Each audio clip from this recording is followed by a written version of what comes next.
सामने देखिए। और मैं यहाँ पर एक विशेष प्रयोजन के लिए आया हूँ। सहारनपुर जिले की धरती पर एक जगह है देवबंद। देवबंद में एक संस्थान है दारुल उलूम देवबंद। पूरी दुनिया में जितने भी आतंकवादी संगठन हैं, ISIS, अलकायदा, तालिबान जैसे आतंकवादी संगठन, इनकी यदि कोई माँ है तो वो दारुल उलूम देवबंद है। दारुल उलूम देवबंद केंद्र की गांव है एक देवबंद के पास सहारनपुर जिले में। वहां ये आतंकवादियों की ट्रेनिंग के लिए एक सेंटर बना रहे हैं, बहुत बड़ा सेंटर। तो मैं भारत सरकार से ये अनुरोध करने आया हूं, न केवल केंद्र की गांव का सेंटर बंद हो, बल्कि दारुल उलूम देवबंद सहित जितने भी इस्लामिक मदरसे हैं ये सारे के सारे बंद होने चाहिए।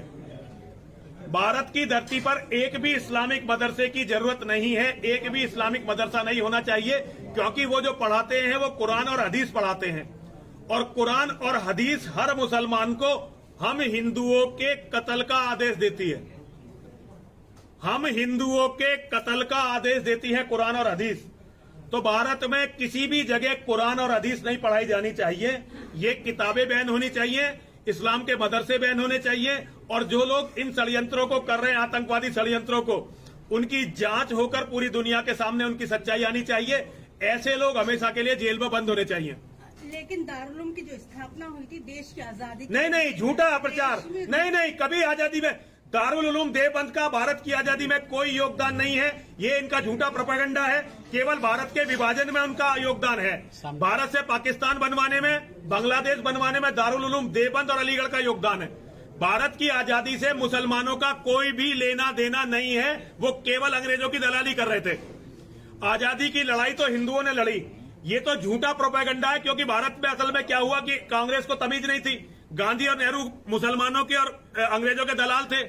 उन्होंने यहाँ क्या किया कि यहाँ का शिक्षा मंत्री मुसलमान को बना दिया और उसने अपने हिसाब से किताबें लिख दी। इस दारुल उलूम देवबंद का कहीं की भी आजादी में कोई वो नहीं है। पूरी दुनिया में आतंकवाद फैलाने का केंद्र है ये। जो मुस्लिम शहीद हुए उनके लिए क्या? शहीद हुए मुसलमान, तो शहीद का तो मतलब है जो इस्लाम के लिए मरे। जो इस्लाम के लिए मरे उसी तो शहीद कहते हैं। हिंदू तो बलिदान होते हैं, हिंदू थोड़े शहीद होते हैं। तो मुसलमान के इस्लाम के लिए मर गए। ऐसे तो करोड़ों उन्होंने मारे कितने हिंदू। केवल अंग्रेजों ने पूरे अपने शासनकाल में 7.5 हिंदू और मुसलमान 7.5 लाख पे जिनका कत्ल किया। 7.5। एक मिनट सुनिए, मेरी बात सुन लीजिए ना। लेकिन जब भारत का बंटवारा हुआ, भारत के बंटवारे के समय 1 करोड़ हिंदू मार दिए गए। और ये हमारा दुर्भाग्य है। यहां अगर कोई पंजाब से आए हुए लोग हों, जो पंजाब से आके यहाँ रह रहे हो, तो आप उनसे बात करके पता कर सकती हो। मेरा पूरा परिवार पंजाब से ही है। पंजाब से ही है ना, तो ये हुआ या नहीं हुआ? बिल्कुल। आज भी हिंदू उनकी बात नहीं करते, अंग्रेजों को रोते रहते हैं। अरे अंग्रेजों से बड़ा कातिल था गांधी, अंग्रेजों से बड़ा कातिल था नेहरू, और उससे तो हजारों गुना बड़े कातिल थे ये मुसलमान। 1 करोड़ लोग तो इन्होंने कुछ ही दिनों में निपटा दिए थे। हम कब तक ये अंग्रेजों को रोते रहेंगे, इनकी तरफ से आंखें बंद करते रहेंगे? अरे गांधी नेहरू जैसे गद्दारों के कारण आज हमारे पास अपना देश कहने के लिए 1 इंच जगह नहीं है। तो दारुल उलूम को ये मत बताइए इन्होंने आजादी की लड़ाई लड़ी है। तो क्या भारत देश हमारा नहीं है? भारत देश तो हमारा हिंदुओं का, हमारा ही है। हमारा है, इसमें हमारा है। इसमें क्या आप कौन है? आप कौन है? आप किसकी तरफ से प्रश्न कर रही है, पत्रकार के रूप में या मुसलमान के रूप में? अगर आप मुसलमान के रूप में प्रश्न कर रही हैं तो मैं आपको बताना चाहता हूं कि आप देश का बंटवारा करके अपना हिस्सा ले चुकी हो। जितनी आबादी थी उससे ज्यादा हिस्सा ले लिया। अगर कहीं एक आध मान लो कोई मुसलमान मर भी गया होगा आजादी की लड़ाई में, तो आपने तो उसकी बहुत बड़ी कीमत ले ली। अब जब आपने उसकी कीमत इतनी सारी ले ली, तो अब जो हमारी जमीन रह गई इसे तो हमारे लिए छोड़ दो। इसमें आपका क्या है? ये भारत हमारा हिंदुओं का है, हिंदुओं का ही रहना चाहिए, और हम इसे हिंदुओं का ही देश बनाना चाहते हैं। ये सनातन वैदिक राष्ट्र बनकर रहेगा। देवबंद में ATS सेंटर खुलने जा रहा है। बहुत ही अच्छा। योगी जी का बहुत बहुत धन्यवाद है। योगी जी जैसा मुख्यमंत्री, ये भारत का सौभाग्य है, उत्तर प्रदेश के नागरिकों का सौभाग्य है कि उनके पास योगी जी जैसा मुख्यमंत्री है जो जनता की हिफाजत करने की सोचता है। वरना और सरकारें तो इस दारुल उलूम देवबंद को बढ़ावा देती रही।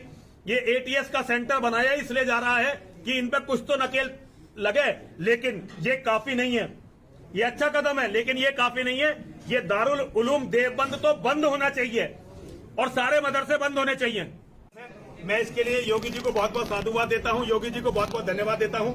योगी जी के ही कारण आज हम अपने आप को सुरक्षित महसूस करते हैं। और लगता है कि कोई हिंदुओं के पास भी अपना कोई नेता है। क्या कारण मानते हैं इसको वहाँ बनाया? देखिए, दारुल उलूम देवबंद की गतिविधियों पर कुछ लगाम लगे, ये सोचकर योगी जी वहाँ एटीएस का सेंटर बना रहे हैं। लेकिन मैं योगी जी को ये बताना चाहता हूँ आपके चैनल के माध्यम से, ये प्रयास काफी नहीं है। इस दारुल उलूम देवबंद के सामने एटीएस का सेंटर बनाकर कुछ नहीं होने वाला। इस दारुल उलूम देवबंद को बंद करना पड़ेगा और सारे मदरसों को बंद करना पड़ेगा। जो भी मदरसे कुरान और हदीस पढ़ाते हैं उन सभी मदरसों को बंद करना पड़ेगा, वरना धरती पर कभी शांति नहीं आ सकती। आपने आजादी के टाइम की बात की है, तो उसमें आजादी में भी कुछ लोगों का इसमें हाथ रहा है। नहीं, कुछ लोगों का नहीं, 2-4 मुसलमानों का हाथ रहा है। जितना उनका हाथ रहा है उससे कई गुना ज्यादा वो जमीन ले चुके हैं। बंटवारा किसने करवाया था? बंटवारा तो इन्होंने ही करवाया था। एक भी हिंदू नेता ने थोड़ी बंटवारा मांगा था। भाई आजादी भी चलो वैसे तो था नहीं इनका, ये झूठ बोल रहे हैं, झूठा प्रोपेगेंडा है। ये तो लड़ रहे थे खिलाफत के लिए, ये खिलाफत के लिए लड़ रहे थे, आजादी के लिए नहीं लड़े कभी भी। ये तो अरब के साम्राज्य के लिए लड़ रहे थे, भारत के लिए कभी नहीं लड़े। इनके यहाँ अल्लामा इकबाल जैसे पाखंडी हुए, अल्लामा इकबाल जैसे दोगले लोग हुए, जो अब मुसलमानों में बैठकर कुछ और कहते थे, हिंदुओं में बैठकर कुछ और कहते थे। तो इनकी मानसिकता को समझो। इन्होंने कभी किसी दूसरे के लिए कुछ नहीं किया, ये केवल अपने लिए करते हैं और फिर खुद भी आपस में लड़ते हैं। तो भैया, अगर कोई 2-4 मुसलमान आजादी की लड़ाई लड़े थे तो वो हमारा 1/3 हिस्सा खा भी चुके हैं और उस 1/3 हिस्से को बर्बाद कर दिया है उन्होंने। आज पाकिस्तान बिल्कुल बर्बादी के दौर में है, बांग्लादेश बिल्कुल बर्बादी के दौर में पहुंचने वाला है। तो भैया ये हर जगह के भस्मासुर हैं, सबको खत्म करना इनकी टेंडेंसी है। भैया बहुत हो गया ये आजादी का रोना गाना।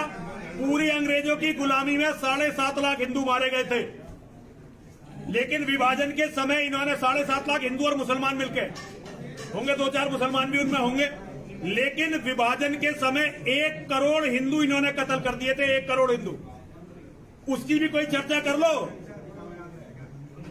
महाराज जी, अब जो आप आवाज उठा रहे हैं, जो लड़ाई आप लड़ने जा रहे हैं, इसका अंत क्या होगा? कैसे इसका अंत होगा? धरती से इस्लामिक जिहाद का पूरी तरह से इसे खत्म करके हम यहाँ पर सबको सनातन में वापस लाएंगे। मक्केश्वर महादेव में जल चढ़े, गंगा जल चढ़े और वहाँ शिव की उपासना हो। हमारी जो 365 देवियों की मूर्तियां थी वो पुनः स्थापित हो। ये